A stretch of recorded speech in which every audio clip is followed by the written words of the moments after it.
He was in a foul mood that morning, as if his beloved cat had just died. He couldn't quite pinpoint the reason. Taking a cigarette from his pocket, he flicked his lighter when, suddenly, a young girl stopped a few steps away from him. Her amber hair cascaded in mesmerizing waves, reminiscent of a March sunset. For some inexplicable reason, he imagined that if he were to taste a strand of her hair, it would have the flavor of jujube jam. She pulled out a smartphone, far too large for her slender hands, and in a loud, confident voice declared, "I love you. I love you." He took a deep, lingering drag from his cigarette, letting his mind drift. Who could be on the other end of the line? A boy her age? A grown man, old enough to be her father? Or perhaps... His thoughts were still adrift when an old, battered pickup truck rolled to a stop near the girl. Tied to the left side of its windshield was a long, yellow reed, its tip adorned with a piece of white cloth, 2 olive branches, and a bundle of banknotes. His heartbeat quickened. Maybe, just maybe, there was a thread connecting these two seemingly random moments. In a hurry, he pulled out his small notebook and wrote, "Aren't the Japanese still eating with wooden chopsticks?" As he scribbled those words, the girl suddenly turned her gaze toward him, as if she had sensed his silent observation.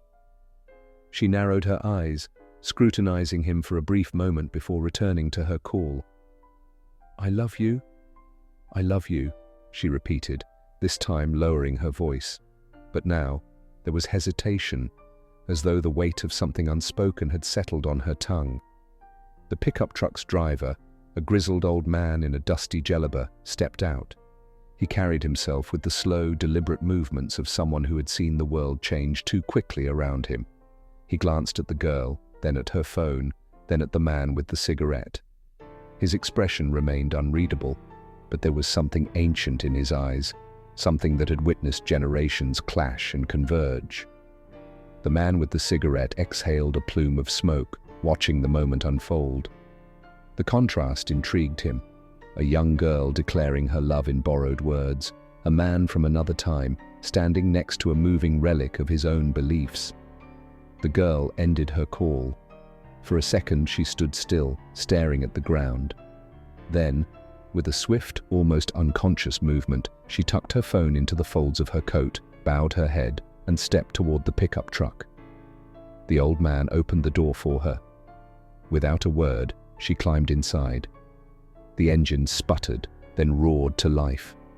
As the truck pulled away, the man with the cigarette caught a glimpse of her reflection in the side mirror. Her lips were moving, silently, forming words he couldn't hear. Was she still whispering, "I love you"? Or had she already abandoned that language, retreating into silence? He flicked his cigarette to the ground and watched the embers fade. "Aren't the Japanese still eating with wooden chopsticks?" he muttered to himself, before walking away, his mind now burdened with a question he could no longer ignore.